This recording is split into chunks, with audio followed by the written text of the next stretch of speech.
काठमाडौँबाट चुनाव जित्नेलाई बालेन शाहको बधाई भनी सहकारी गर्न आतुर छौं। नेकपा फुटेपछि प्रचण्डलाई केपी ओलीको फोन, मिलेर अघि बढौं। तोसीमा कार्कीको जितको कारक कंग्रेसभित्रको असन्तुष्टि र पुराना दलप्रतिको वितृष्णा। गठबन्धनको बलमा डोटीमा प्रेम मालेको ह्याट्रिक। राष्ट्रिय स्वतन्त्र पार्टीको उदय भएको होइन, यो मामुली कुरा हो भन्दै नेकपा एमालेका अध्यक्ष केपी शर्मा ओलीको भनाई। सरकारलाई केपी ओलीको आरोप, चुनावमा बुथ कब्जा भयो, गुण्डागर्दी गरियो। केपी ओलीलाई प्रचण्डले फोन गरेपछि वामदेव गौतमले भने, दूरदृष्टि। काठमाडौँमा गहना चोरी आरोपमा 6 जना पक्राउ, पिस्तोल र लागु औषध बरामद। काभ्रेबाट प्रदेशसभामा एकीकृत समाजवादीका लम्साल 188 मतान्तरले विजयी। प्रचण्डलाई केपी ओली र शेरबहादुर देउबाको फोन, दुवै मिलेर जाने प्रस्ताव।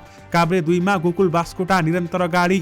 डोल्पाबाट एकीकृत समाजवादीका धनबहादुर बुढा निर्वाचित भए। उपत्यकामा वाम बिजोक, माओवादी 0, एमालेको 2 सिट। मोरङमा प्रदेशसभामा कंग्रेसका अमृत अर्याल निर्वाचित भए। अन्तर्घात गरेको भन्दै कृष्ण केसीको घरमा कंग्रेस कार्यकर्ताको नाराबाजी। इलामबाट प्रदेशसभामा रामबहादुर मगर निर्वाचित।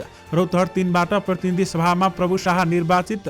शबाना आजमी काठमाडौँ आइपुगिन्, आदित्य नारायण आज आउँदै। नवलपुर 2 मा कंग्रेसका कार्की विजयी। सुर्खेतबाट प्रदेशसभामा माओवादीका विष्ट विजयी। काभ्रेबाट प्रदेशसभामा माओवादी केन्द्रका रत्न ढकाल निर्वाचित। राष्ट्रिय पार्टी नबने पनि सांसदलाई दलको हिप लाग्छ भन्दै राष्ट्रिय स्वतन्त्र पार्टी बारेमा धारणा। राष्ट्रिय स्वतन्त्र पार्टीको डीएनएमा के छ, यसबारे पुरै जानकारी। वसुन्धरा लुटपाट, आफन्तबाटै लुटियो 550 तोला सुन र 25 लाख नगद। रौतहट संघको मुलुकको विकास र समृद्धि हासिल गर्न प्रतिबद्ध हुनेछु भन्दै नेकपा एकीकृत समाजवादीका अध्यक्ष माधव कुमार नेपालको भनाई। एमालेका विद्रोही योगेन्द्र मण्डल मोरङ 5 मा विजयी। पूरा भएन शेरे गोर्खा बन्ने प्रचण्डको धोको। बहालवाला यी मन्त्रीलाई प्रतिस्पर्धीले बनाए आछु। मुलुक अस्थिरतातिर जाने खतरा बढ्यो भन्दै नेकपा एमालेका अध्यक्ष केपी शर्मा ओलीको भनाई। दर्शक महानुभावहरू नमस्कार। स्मार्ट खबरको न्युज बुलेटिनमा यहाँहरूलाई हार्दिक स्वागत छ। म आर्यन उपानी। आज मिति विक्रम सम्वत 2079 साल मङ्सिर 9 गते शुक्रबार, इस्वी सम्वत 2022 नोभेम्बर 25 तारिक। सदाको चाहिँ आज पनि हामी उपस्थित भइसकेका छौँ। आजका मुख्य समाचारहरू लिएर देशभर पछिल्लो अवस्था के कस्तो छ, निर्वाचन सम्बन्धी सबै अपडेट र मतपरिणाम सम्बन्धी अहिलेसम्म के मतपरिणाम र के कस्तो मतपरिणाम आएको छ, यसबारेमा पनि पुरै जानकारी दिनेछौँ। दर्शक महानुभावहरू, आजका महत्त्वपूर्ण समाचारहरू लिएर हामी उपस्थित भइसकेका छौँ र हाम्रो मेहनतका लागि यो भिडियोमा एउटा लाइक अवश्य गर्नुहोला। पलपलको न्युज अपडेटका लागि हाम्रो च्यानललाई सब्स्क्राइब गरी नजिकै आउने बेल आइकनलाई क्लिक गर्नुहोला। कहाँबाट हेर्दै हुनुहुन्छ अनि के कस्तो लाग्दैछ आफ्ना कुराहरू तलको कमेन्ट बक्समा कमेन्ट गर्नुहोला। दैनिक रूपमा हेर्नुहुन्छ भने रेगुलर भनेर लेख्नुहोला र आज पहिलोचोटि भने फर्स्ट टाइम भनेर लेखिदिनुहोला। दर्शक महानुभावहरू, आउनुहोस् आजका मुख्य समाचार सुरु गरौँ। बालेन शाहको प्रसङ्गबाट। काठमाडौँ महानगरपालिकाका मेयर बालेन्द्र शाह बालेनले काठमाडौँबाट निर्वाचित प्रतिनिधि सभाका सदस्यहरूलाई बधाई दिएका छन्। सामाजिक सञ्जाल मार्फत काठमाडौँका 9 जना सांसदको तस्बिर राखेर बधाई दिँदै बालेन शाहले महानगर सहकारी गर्न आतुर भएको बताएका हुन्। उनले काठमाडौँ 10 बाहेक अरू सबै क्षेत्रबाट निर्वाचित सांसदको तस्बिर राखेका छन्। काठमाडौँ निर्वाचन क्षेत्र नम्बर 10 मा भने काठमाडौँ महानगरको कुनै पनि वडा पर्दैन। काठमाडौँ महानगरलाई सुन्दर, स्वस्थ र समतामूलक बनाउन तपाईँहरू सबैको साथ आवश्यक हुनेछ। तपाईँहरूसँग सहकार्य गरी काठमाडौँ बनाउन हामी आतुर छौं भन्दै उनले भनेका छन्। देशकै राजधानी रहेको काठमाडौँ महानगरमा देशभरिका मानिसहरूको प्रत्यक्ष सरकारका धेरै विषयहरूमा जोडिनुपर्ने भन्दै महानगरभित्रका समस्या, तिनको पहिचान र दिगो समाधानले देशभरि नै सकारात्मक ऊर्जा र उदाहरण प्रवाह गर्ने बालेनले बताएका छन्। सांसदहरूसँगको सहकारीको विषयमा बालेनले भनेका छन्, कतिपय समस्या, कार्यक्षेत्र र अधिकारहरू यसरी अन्तर सम्बन्धित हुन्छन् कि महानगरको एक्लो प्रयासले तिनको दिगो समाधान गर्न गाह्रो हुन्छ। खोला किनारा व्यवस्थापन, फोहोर व्यवस्थापन, बागमती, टुकुचा, धोबीखोला आदि समस्याहरूको समाधानका लागि संघीय सरकारको स्रोत र साधन र सहकारीको आवश्यकता पर्दछ। नेकपा एमालेका अध्यक्ष केपी शर्मा ओलीले माओवादी अध्यक्ष पुष्पकमल दाहाल प्रचण्डलाई मिलेर अघि बढ्न आग्रह गरेका छन्। आज प्रचण्डलाई टेलिफोन गर्दै केपी ओलीले यस्तो आग्रह गरेका हुन्। तिक्तता बढ्दै जाँदा निकै वरपर भइएछ, अब बसेर कुराकानी गरौँ। केपी ओलीले भनेको कुरा उद्धृत गर्दै स्रोतले भन्यो, हामीलाई टाढा पार्ने शक्तिहरू अहिले पनि सक्रिय नै छन्। प्रचण्डले अरू कसैले टाढा पारेको नभई ओलीको विगतको कार्यशैली जिम्मेवार रहेको टिप्पणी गरेका थिए। उनले बसेर कुरा गर्न समस्या नभएको भन्दै अगाडिको बाटोबारेमा चाहिँ समीक्षा गर्नुपर्ने बताए। हामी गठबन्धनमा छौँ, छौं। चुनावको सबै परिणाम आइसक्न बाँकी नै छ। प्रचण्डको जवाफ उद्धृत गर्दै उनको सचिवालयले भन्यो, पहिले हेरौँ न परिस्थिति कसरी अगाडि बढ्छ। ओलीका स्वकीय सचिव राजेश बज्राचार्यले प्रचण्डसँग फोनमा कुराकानी भएको पुष्टि गरे। बसाई साटासाट भयो। यसपछि कसरी जाने भन्ने बारेमा चुनावी नतिजा हेरेपछि छलफल हुन सक्छ भनेर प्रचण्डले भन्नुभएको छ। उनले भने अध्यक्ष ओलीले प्रधानमन्त्री शेरबहादुर देउवालाई पनि आज फोन गरेर बधाई दिएको समेत बज्राचार्यले बताएका छन्। ओली र प्रचण्ड दुवैले एकअर्कालाई चुनावमा विजय भएकोमा बधाई दिएका थिए। प्रचण्डले ओलीलाई चुनावमा सोचेभन्दा राम्रो नतिजा निकालेको भन्दै प्रशंसा पनि गरेका थिए। ओलीले कम्युनिस्ट आन्दोलन शिथिल पार्नका लागि राजनीतिक समूहलाई अघि बढाउने कोसिस भइरहेको भन्दै ध्यानपूर्वक सोच्नुपर्ने बताएका थिए। पछिल्लो समय नेपाली राजनीतिमा निकै चर्चामा रहेका प्रेमबहादुर आले मगरले संसदमा ह्याट्रिक गरेका छन्। 2070 सालको संविधान सभा निर्वाचनमा पहिलो पटक संसदमा प्रवेश पाएको आलेले मङ्सिर 4 गते सम्पन्न प्रतिनिधि सभा सदस्य निर्वाचनमा तेस्रो पटक अविचलित जित हात पारेका हुन्। उनले आफ्ना निकटतम प्रतिस्पर्धी नेकपा एमालेका उम्मेद्वार गौरी कुमारी ओलीलाई 4206 मतले पराजित गर्दै ह्याट्रिक गरेका हुन्। आलेले 27210 मत प्राप्त गर्दा ओलीले 23004 मत प्राप्त गरिन्। 2070 सालको संविधान सभा निर्वाचनमा डोटी 2बाट चुनाव जितेका आलेले त्यसपछिका चुनाव भने गठबन्धनको बलमा जित्दै आएका छन्। डोटीमा एक निर्वाचन क्षेत्र कायम भएपछि 2074 सालमा उनी वाम गठबन्धनका साझा उम्मेद्वार भएर चुनाव जिते। यसपटक पनि आलेलाई वर्तमान सत्ता गठबन्धनको साथ रहेको थियो। काठमाडौँ महानगरपालिका 3 वसुन्धरा स्थित नन्दा मल्लको घरमा कार्तिक 28 मा लुटपाट भएको थियो। सो लुटपाटमा संलग्न आरोपमा प्रहरीले 10 जनालाई पक्रेर सार्वजनिक गरेको छ। दरबारमा सुसारे काम गरेकी नन्दाको घरबाट 550 तोला सुन र 25 लाख नगद लुटपाट भएको पीडित पक्षले दावी गरेका छन्। नन्दा सहित र त्यस दिन घरमा रहेका 5 जना महिलाले बताए अनुसार 550 तोला सुन र 25 लाख नगद लुटपाट भएको छ। करिब 6 करोड मूल्य बराबरको सो लुटपाटमा आफन्त नै संलग्न रहेको प्रहरीले अनुसन्धानबाट थाहा पाएको छ। सुर्खेतको वीरेन्द्रनगर नगरपालिका 9 घर भएर सुन्दारा बस्ने 19 वर्षीय कविता बुढाको लुटमा मुख्य भूमिका देखिएको छ। नन्दा मल्लकी भदैनी बुहारी हुन् कविता। फुपू कहाँ बेला बेलामा गइरहने कविताले कार्तिक 27 मा आमाजु दीपिका मल्ल र दीपिकाका श्रीमान कुर्मबहादुर मल्ललाई लिएर गएकी थिइन्। दीपिका र कुर्मले त्यस दिन घर बाहिर फोटो र भिडियो खिचेर फर्केका थिए। सुर्खेतको वीरेन्द्रनगर नगरपालिका 9 घर भएर भोटेभाल बस्ने कुर्मले त्यहाँबाट फर्केपछि कालीकोटको महाबाई 2 घर भएर भक्तपुर बस्ने 27 वर्षीय पवन भन्ने पञ्चबहादुर सिंहसँग मिलेर लुट्ने योजना बनाएको काठमाडौँका एसएसपी भरत बहादुर बोहराले हामीलाई बताउनु भएको छ। वसुन्धराबाट लुटेको सुनको गिलास प्रहरीले पवनको कोठाबाट बरामद गरेको छ भने आरोपीको डेराबाट 38.5 तोलाको सुनको गिलास बरामद गरेका छौं। एसएसपी बोहराले भने चोरी तथा डाका सम्बन्धी कसुरमा अदालतबाट म्याद लिएर 10 जना आरोपीमाथि अनुसन्धान गरिरहेका छौं। लुटेको सुनको तिलहरी, सुनको 9 गेडी 2 थान र हिराको हार 3 थान प्रहरीले बरामद गरेको छ।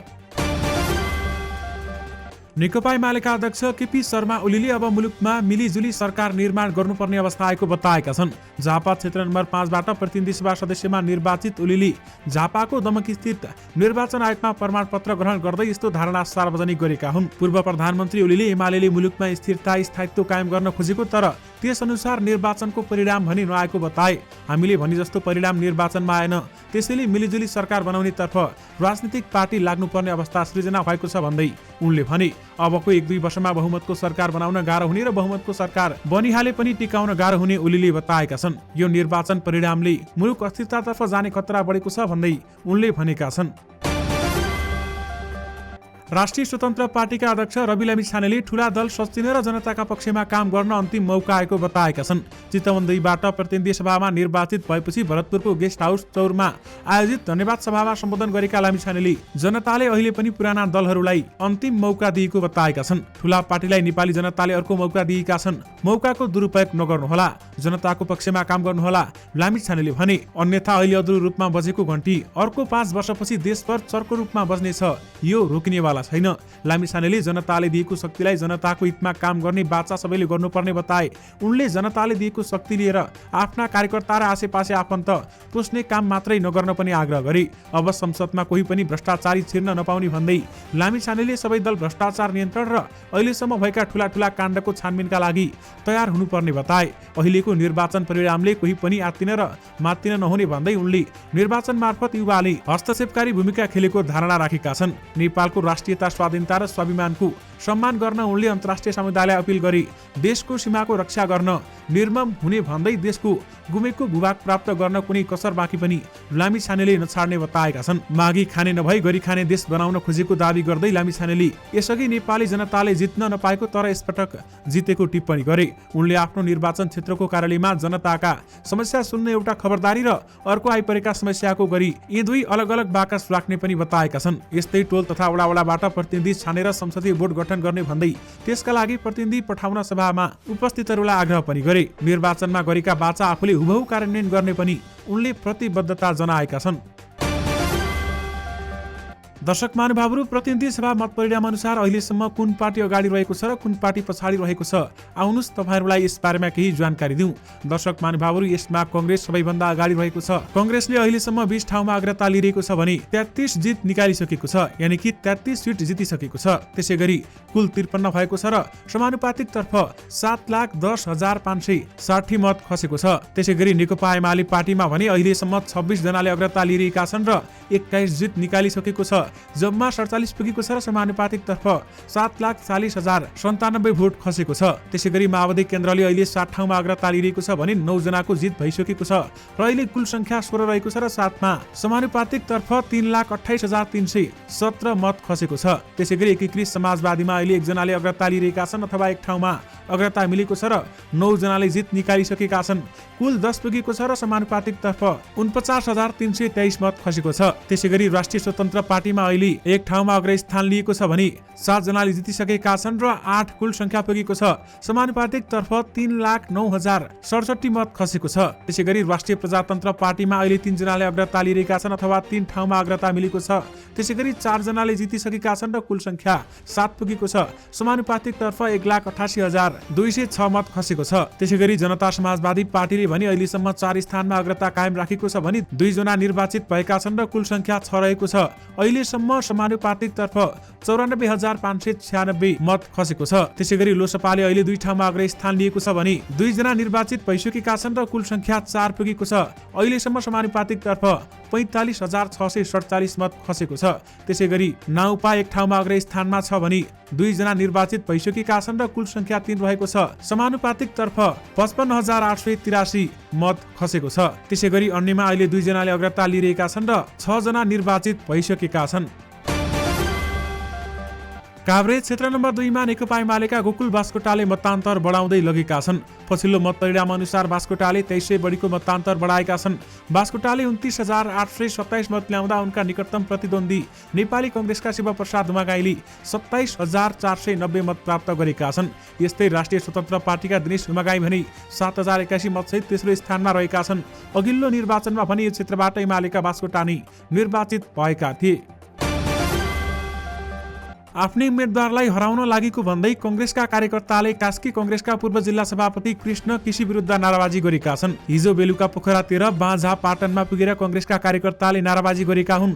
केसीमाथि कास्की 1 बाट प्रतिनिधि सभा सदस्यका उम्मेद्वार किशोर दत्त बराल र कास्की 19-20 मा कंग्रेसका उम्मेद्वार दीपक गुरुङ माइला हराउन एमालेसँग मिलेको आरोप लगाइएको छ। बराल एमालेका उम्मेद्वार मानबहादुर गुरुङ भन्दा पछि परेका छन् र कंग्रेसका कार्यकर्ताले केसीको घरमा पुगेर ढुङ्गामुढा गरेको कृष्ण केसीका समूहका एक नेताले बताएका छन्। हिजो बिहान कास्की मादी गाउँपालिकाका सभापति एम गुरुङले कृष्ण केसीले कंग्रेस उम्मेद्वार हराउन भनेको भन्दै आफ्नो घरमै कार्यकर्ता आइपुगेको स्ट्याटस लेखेका थिए। रौतहट क्षेत्र नम्बर 3 बाट प्रतिनिधि सभा सदस्यमा स्वतन्त्र उम्मेद्वार प्रभु शाह निर्वाचित भएका छन्। शाहले स्वतन्त्र उम्मेद्वार ओमप्रकाश जयसवाललाई 7,237 मतान्तरले हराउँदै निर्वाचित भएका हुन्। शाहले 32,437 मत पाउँदा उनका प्रतिस्पर्धी जयसवालले 25,200 मत ल्याए। यस्तै माओवादी केन्द्रका उम्मेद्वार रविन्द्र पटेलले 3,658 मत पाएका छन्। बलिउड अभिनेत्री शबाना आजमी आजदेखि सुरु हुन लागेको दोस्रो अन्तर्राष्ट्रिय नाट्य महोत्सवमा भाग लिन बिहिबार काठमाडौँ आइपुगेकी छिन्। उनलाई त्रिभुवन अन्तर्राष्ट्रिय विमानस्थलमा महोत्सव संयोजक सृजना सुब्बा लगायतले स्वागत गरेका थिए भने महोत्सवमा अभिनेत्री आजमीले अभिनय सम्बन्धी मास्टर क्लास सञ्चालन गर्ने कार्यक्रम समेत रहेको छ। त्यसैगरी आइतबार भारत फर्कने आजमीले नेपालमा रहँदा मण्डला थिएटरमा चल्ने नाटकहरू पनि अवलोकन गर्नेछिन्। यसैबीच बलिउड अभिनेता गायक एवं टिभी होस्ट आदित्य नारायण झा पनि शुक्रबार काठमाडौँ आउँदैछन्, यानि कि आज काठमाडौँ आउँदैछन्। उदित नारायण झाका छोरा समेत रहेका आदित्यले शनिबार फरेनहाइट क्लबमा हुने कन्सर्टमा भाग लिनेछन्। प्रतिनिधि सभा निर्वाचनमा सत्ता गठबन्धनको बहुमत साँगुरिँदै गएको छ। सरकार गठन गर्न 138 मत आवश्यक छ भने गठबन्धनले बहुमत संख्या पुर्याउन नसकी साना दलको सहयोगमा सरकार बनाउन सक्ने बाटो अझै उपलब्ध छ। राष्ट्रिय पार्टी बन्न नसकेका साना दलको समर्थनमा सरकार बनेको खण्डमा त्यो सरकार अस्थिर हुने र त्यसले मुलुकलाई अस्थिरताको अर्को दुष्चक्रमा लैजाने धेरैको चिन्ता छ। अब कुन कुन दलको संलग्नता वा कुन नेताको नेतृत्वमा सरकार बन्छ अहिले नै यकिन छैन। गठबन्धन दलभित्रै सरकार बनाउन पहल गर्ने वा नगर्ने बारेमा नेताहरू अहिलेसम्म गठबन्धनका नेता कोही पनि बोलेका छैनन्। निर्वाचन परिणामको खाका स्पष्ट हुन बाँकी रहेको अवस्थामा त्यो अस्वाभाविक पनि छैन। अहिलेको परिणामबाट कांग्रेस, एमाले, माओवादी केन्द्र, एकीकृत समाजवादी कोही पनि खुसी देखिन्नन्। प्रमुख दलहरूमा चुनाव परिणामलाई लिएर अहिले देखिएको खिन्नता सकिएसँगै मुलुक सरकार निर्माणको चरणमा प्रवेश गर्नेछ। एउटा कुरा भने अहिले नै पक्का भएको जस्तो देखिएको छ, राष्ट्रिय पार्टीको हैसियत नबनाएका कतिपय साना दलहरूको सहभागितामा सरकार बन्नेछ। ती दलका सांसदहरूले कुनै पनि सरकारलाई समर्थन गर्ने वा समर्थन फिर्ता लिने निर्णय दलको सहमति बिना आफै लिए भने सरकार कति अस्थिर होला। यसले राजनीतिक अस्थिरता र अराजकता सृजना गर्ने हो कि भन्ने प्रश्न जागेको छ। राजनीतिक दल सम्बन्धी कानुन अनुसार नै कुनै दल राष्ट्रिय पार्टी नबनी पनि उसलाई सो दलको हित लाग्छ र उसले आफू खुसी गर्न पाउँदैन। राष्ट्रिय पार्टी बन्नका निमित्त प्रत्यक्षमा एक सिटमा निर्वाचित हुनुका साथै समानुपातिक तर्फ 3% मत ल्याउनु पर्नेछ। अहिलेसम्मको परिस्थिति अनुसार कांग्रेस, एमाले, माओवादी केन्द्र, राष्ट्रिय स्वतन्त्र पार्टी र राप्रपाको मात्र सदर मतको 3% कट्ने देखिएको छ। सत्ता गठबन्धनका एकीकृत समाजवादीले 1.66% र लोकतान्त्रिक समाजवादीको 1.46% मात्र मत ल्याएका छन्। राजनीतिक दल सम्बन्धी ऐनले दलका सांसदहरूलाई हिप उल्लङ्घन गरी जथाभावी गर्ने निषेध गरेको छ भने सांसदहरूले मनोमानी गरेमा उनीहरूको पद नै खारेज हुनेछ। यसले सांसदहरूले आफू खुसी निर्णय गरेर ल्याउन सक्ने राजनीतिक अस्थिरतालाई धेरै हदसम्म रोक्नेछ। पहिले संसदीय दल सम्बन्धी प्रावधान हेरौं। राजनीतिक दल सम्बन्धी ऐनको दफा 24 मा संसदीय दल गठनको व्यवस्था छ। संसदीय संसद वा प्रदेशसभाको निर्वाचनमा कम्तीमा 2 स्थानमा निर्वाचित हुने दलले संसदीय दल गठन गर्न सक्नेछ। दफा 25 मा संसदीय दलको नेताको व्यवस्था छ। पार्टीबाट निर्वाचित एकलाई संसदीय दलको नेता चयन गर्नुपर्नेछ। संसदीय दलको नेताले दिएको निर्देशनलाई हिप भनिन्छ। विशेष गरी राष्ट्रिय पार्टी नबनी पनि सांसदलाई दलको हिप लाग्ने भएको छ र साथमा पार्टीको हिप उल्लङ्घन गरी सांसद पद नै जान सक्छ। नेकपा एकीकृत समाजवादीका अध्यक्ष माधव कुमार नेपालले रौतहटसँगै सिङ्गो मुलुकको सुशासन, विकास र समृद्धि हासिल गर्न प्रतिबद्ध हुने बताएका छन्।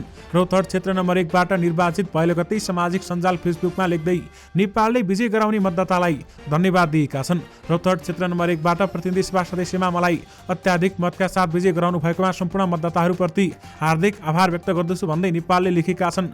रौतहटसँगै सिङ्गो मुलुकका सुशासन र विकास र समृद्धि हासिल गर्ने हाम्रो प्रतिबद्धता पूरा गर्न म निरन्तर क्रियाशील हुनेछु। आफूलाई चुनावमा सहयोग गर्ने शुभेच्छुक नेता कार्यकर्ता सबैमा नेपालले धन्यवाद दिएका छन्। सरकारका 3 जना मन्त्रीहरूलाई प्रतिनिधि सभा सदस्यको निर्वाचनमा प्रतिस्पर्धीहरूले कडा टक्कर दिइरहेका छन्। नेकपा एमाले, राष्ट्रिय प्रजातन्त्र पार्टी, राप्रपाका उम्मेद्वारहरूले कडा टक्कर दिइरहँदा मतगणनामा पनि अघि पछि हुने क्रम जारी रहेको देखिन्छ। सञ्चार तथा सूचना प्रविधि मन्त्री ज्ञानेन्द्र बहादुर कार्की र परराष्ट्र मन्त्री डाक्टर नारायण खड्कालाई एमालेका उम्मेद्वार तथा गृहमन्त्री बालकृष्ण खाँडलाई राष्ट्रिय प्रजातन्त्र पार्टीका उम्मेद्वारले कडा टक्कर दिइरहेका छन् र पछिल्लो मत परिणाम अनुसार सञ्चारकर्मी कार्की र गृहमन्त्री खाँड प्रतिस्पर्धीहरू भन्दा पछि परेका छन् भने परराष्ट्र मन्त्री खड्का भने झिनो मतले अगाडि छन्। सुनसरी 4 बाट प्रतिनिधि सभा सदस्यका उम्मेद्वार रहेका सञ्चार मन्त्री कार्की, एमाले उम्मेद्वार जगदीश प्रसाद कौशियत भन्दा 297 मतले पछाडि परेका छन्।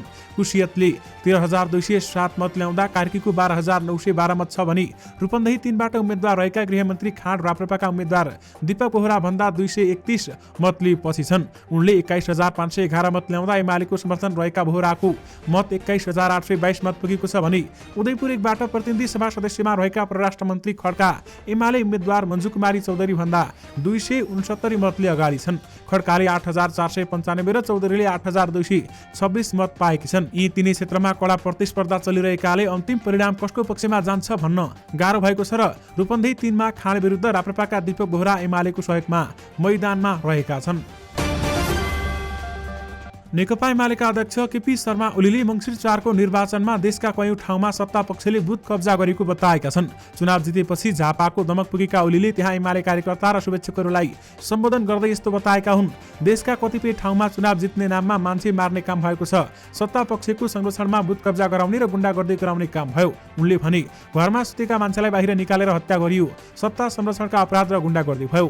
उनले केही जिल्लाको नाम नै लिएर बुथ कब्जा गरिएको बताए। दोलखा, स्याङ्जा र बाजुरा वडामा बुथ कब्जा भयो, 2 जनाको निर्वाचनमै ज्यान लियो। उनले भने सत्ताले शान्ति सुरक्षा दिनुपर्नेमा बुथ कब्जा गर्ने काम गरेको छ, तर हामी शान्तिपूर्ण निर्वाचनको पक्षमा छौं भन्दै उहाँले बताउनु भएको हो। नेकपा राष्ट्रिय एकता अभियानका अध्यक्ष वामदेव गौतमले नेकपा एमालेका अध्यक्ष केपी शर्मा ओलीले नेकपा माओवादी केन्द्रका अध्यक्ष पुष्पकमल दाहाल प्रचण्डलाई फोन गरेकोमा खुसी व्यक्त गरेका छन्। ओलीले प्रचण्डलाई फोन गर्दै सहकारीको प्रस्ताव गरेका थिए भने यसबारेमा प्रतिक्रिया दिँदै गौतमले ओलीले प्रचण्डलाई सहकारीका लागि राखेको दूरदृष्टिपूर्ण प्रस्तावका लागि खुसी व्यक्त गर्दै ओलीलाई धन्यवाद पनि दिएका छन्। गौतमले भनेका छन्, कमरेड केपी ओली 2079 को प्रतिनिधि सभा निर्वाचनमा आफ्नो पार्टीको नेतृत्व गर्दै आफू पनि निर्वाचित हुन सफल हुनुभएकोमा हार्दिक बधाई ज्ञापन गर्दछु। यसका साथै कमरेड प्रचण्डसँग सहकारीका लागि राख्नु भएको दूरदृष्टिपूर्ण प्रस्तावका लागि खुसी व्यक्त गर्दै हार्दिक धन्यवाद सहित सफलताको शुभकामना दिन्छु भन्दै उहाँले बताउनु भएको छ। काभ्रे प्रतिनिधि सभा सदस्य क्षेत्र नम्बर 2 को प्रदेश सभा 1 मा एकीकृत समाजवादी पार्टीका लक्ष्मण लम्साल विजयी भएका छन्। उनले नेकपा एमालेका कुमार खकुरेललाई झिनो मतदान्तर 188 मतले पराजित गरेका हुन्। सत्ता गठबन्धनका साझा उम्मेद्वार लम्सालले 19,408 मत ल्याउँदा नेकपा एमालेका खकुरेलले 19,220 मत ल्याएका थिए। दर्शक महानुभावहरू, काभ्रेबाट प्रदेश सभामा एकीकृत समाजवादीका लम्साल 188 मतदान्तरले विजयी भएका छन्। डोल्पाबाट प्रतिनिधि सभा सदस्यमा नेकपा एकीकृत समाजवादीका धनबहादुर बुढा निर्वाचित भएका छन्। उनले 11,225 मत ल्याएर निर्वाचित हुँदा नेकपा एमालेका गणेश बहादुर शाहीले 5,498 मत पाएका छन्। तेस्रो स्थानमा रहेका राप्रपाका अङ्गद कुमार बुढाले 661 मत पाएका छन् भने डोल्पाबाट बुढाको यो तेस्रो जित हो। उनी यसअघि 2070 सालको दोस्रो संविधान सभा निर्वाचन र 2074 को प्रतिनिधि सभा निर्वाचनमा पनि डोल्पाबाटै विजयी भएका थिए। मोरङ निर्वाचन क्षेत्र नम्बर 5 को खबाट प्रदेश सभामा नेपाली कांग्रेसका उम्मेद्वार अमृत कुमार अर्याल निर्वाचित भएका छन्। अर्यालले जनता समाजवादी पार्टी जसपाका जयराम यादवलाई 5,227 मतान्तरले हराउँदै निर्वाचित भएका हुन्। अर्यालले 16,102 मत पाउँदा जसपाका यादवले 10,825 मत ल्याएका छन्। यस्तै राष्ट्रिय प्रजातन्त्र पार्टीका उम्मेद्वार राजेश कुमार बानियाले 3,428 मत पाएका छन्। यस्तै जनमत पार्टीका आनन्दलाल यादवले 2,034 मत, लोकतान्त्रिक समाजवादी पार्टीका रामवती शाहले 1,113 मत पाएका छन्। इलाम निर्वाचन क्षेत्र नम्बर 2 को प्रदेश सभा 2 मा नेकपा एमालेका उम्मेद्वार रामबहादुर मगर विजयी भएका छन्। उनले नेकपा माओवादी केन्द्रका उम्मेद्वार हर्क लावती कान्छालाई 2,578 मतान्तरले हराएका हुन् र मुख्य निर्वाचन अधिकृतको कार्यालयले सार्वजनिक गरेको अन्तिम मत परिणाम अनुसार रामबहादुर मगरले 13,754 मत प्राप्त गर्दा हर्क लावती कान्छाले 11,176 मत प्राप्त गरेका छन्। राणा यसअघि समेत इलाम 2 को प्रदेश सभा 1 बाट निर्वाचित भएका थिए। उनी नेकपा एमालेका केन्द्रीय सदस्य समेत हुन्। 1 नम्बर प्रदेशका पूर्व भूमि व्यवस्था, कृषि तथा सहकारी मन्त्री समेत रहेका राणाले दोस्रो कार्यकालका लागि निर्वाचित भएका हुन्। नवलपरासी बर्दघाट सुस्ता पूर्व निर्वाचन क्षेत्र नम्बर 2 को नेपाली कांग्रेसका विष्णुकुमार कार्की विजयी भएका छन्। उनले नेकपा एमालेका उम्मेद्वार तिलक महतलाई 2,021 मतान्तरले हराएका हुन्। कार्कीको पक्षमा 36,104 मत आउँदा नेकपा एमालेका तिलक महतले 34,083 मत प्राप्त गरेका छन्। त्यसैगरी राष्ट्रिय स्वतन्त्र पार्टीका शालिग्राम न्यौपानेले भने 6,463 मत प्राप्त गरेका छन् भने राष्ट्रिय प्रजातन्त्र पार्टीका विष्णु प्रसाद शर्माले 3,243 मत प्राप्त गरे। क्षेत्र नम्बर 2 मा 85,379 मत खसेको थियो। सुर्खेत निर्वाचन क्षेत्र नम्बर 2 को प्रदेश सभा 2 मा नेकपा माओवादी केन्द्रका बिन्दमान विष्ट विजयी भएका छन्। उनले नेकपा एमालेका तारकेश्वर गौतमलाई 4,557 मतान्तरले पराजित गरेका हुन्। कुल 31,682 मत खसेकोमा विष्टले 13,909 मत ल्याउँदा उनका प्रतिस्पर्धी एमालेका गौतमले 9,334 मत पाएका छन्। विष्ट विरुद्ध उम्मेदवारी दिएका एकीकृत समाजवादीका मोहन सिंह बडुवालले 6,214 मत प्राप्त गरे भने विष्ट 2064 को निर्वाचनमा पनि सोही क्षेत्रबाट 15,648 मत सहित विजयी भएका थिए।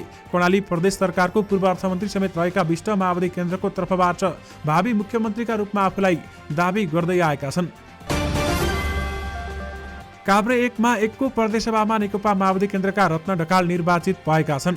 ढकालले 20,720 मत ल्याए भने उनका निकटतम प्रतिद्वन्दी नेकपा एमालेका दिलबहादुर दिलीप तामाङले 11,278 मत ल्याएका छन्। ढकालले 9,442 मतान्तरले चुनाव जितेका हुन्। अहिले भने काभ्रे प्रदेश सभामा माओवादी केन्द्रका रत्न ढकाल निर्वाचित भएका छन्। एमालेबाट विद्रोही बनेर मोरङको क्षेत्र नम्बर 5 मा स्वतन्त्र उम्मेदवारी दिएका योगेन्द्र मण्डल विजयी भएका छन्। जोगी सरका रूपमा परिचित मण्डलले सत्ता गठबन्धनको उम्मेदवारलाई पछि पार्दै संघीय सांसदको यात्रा सुरक्षित गरेका हुन्। जनता समाजवादी पार्टीका तर्फबाट उम्मेदवार भएको राजकुमार यादवलाई हराउँदै जोगी विजयी बनेका हुन् भने जोगीले 21,820 मत ल्याउँदा जसपाका तर्फबाट उम्मेदवार भएको यादवले मत 17,486 प्राप्त गरेका छन्। एमालेको साथ पाएका जसपाका उम्मेदवार राजकुमार यादवले 17,390 मत ल्याएर तेस्रो भएका छन्। मण्डलले मोरङको क्षेत्र नम्बर 5 मा एमालेको तर्फबाट उम्मेदवारको चाहना राखेका थिए तर केन्द्रमा एमालेसँगको चुनावी तालमेलपछि सो क्षेत्र जनता समाजवादी पार्टीको भागमा परेको थियो। दर्शक महानुभावहरू, आम निर्वाचन 2074 मा विजय हासिल गरेको चितवन 3 यसपटक खतरनाकजनक रहेको बुझेपछि माओवादी केन्द्रका अध्यक्ष पुष्पकमल दाहाल प्रचण्डले यसपटक गोर्खा 2 रोजेका थिए। तर्क गर्न माहिर प्रचण्डले गोर्खाका चुनावी सभाहरूमा भन्ने गरेका थिए, अन्य निर्वाचन क्षेत्रमा समेत प्रचार गर्न जान सजिलो होस् भनेर मैले गोर्खा 2 रोजेको हुँ। सञ्चारकर्मीहरूसँग कुराकानीमा उनले भन्ने गर्थे, ऐतिहासिक मतान्तर सहित विजय हासिल गर्नका लागि म गोर्खा 2 मा प्रतिस्पर्धा गर्न आएको हुँ।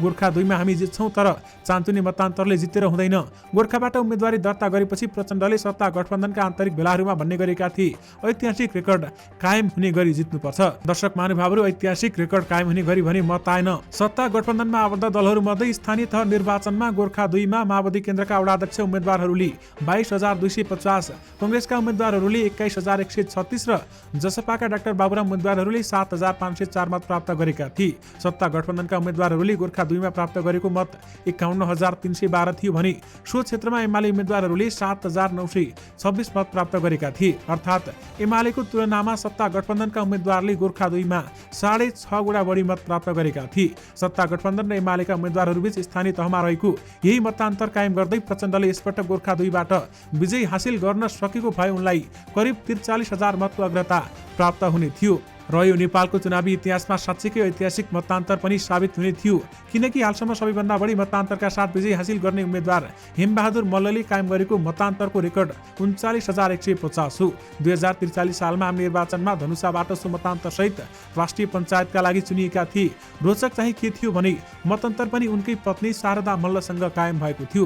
धनुषाबाट राष्ट्रिय पञ्चायतमा 2 जना सदस्य निर्वाचित हुने भएकाले पति पत्नी हेमबहादुर मल्ल र शारदा मल्ल दुवै विजय भएका थिए।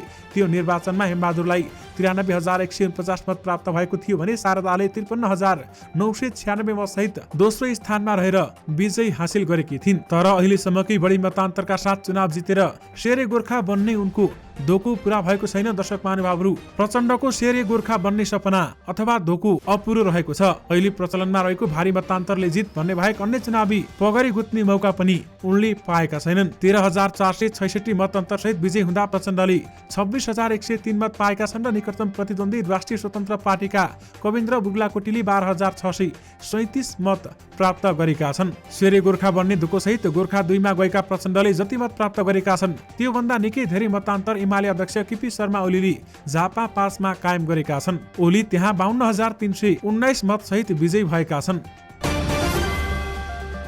ऊर्जा जलस्रोत तथा सिंचाई मन्त्री पम्फा भुसाललाई 22,000 भन्दा बढी मतले पछि पारिन् डाक्टर तोसीमा कार्कीले। डाक्टर तोसीमा 31,136 मत ल्याएर निर्वाचित हुँदा माओवादी केन्द्रकी उम्मेदवार पम्फा भुसालले जम्मा 8,769 मत ल्याएर तेस्रो भइन्। भुसालले यही क्षेत्रबाट 2064 सालमा एमालेका रघुजी पन्तलाई पराजित गरेकी थिइन्। त्यसको 10 वर्षपछि 2074 सालमा भएको आम निर्वाचनमा नेपाली कङ्ग्रेसका मदन बहादुर आमत्यलाई हराएकी थिइन्।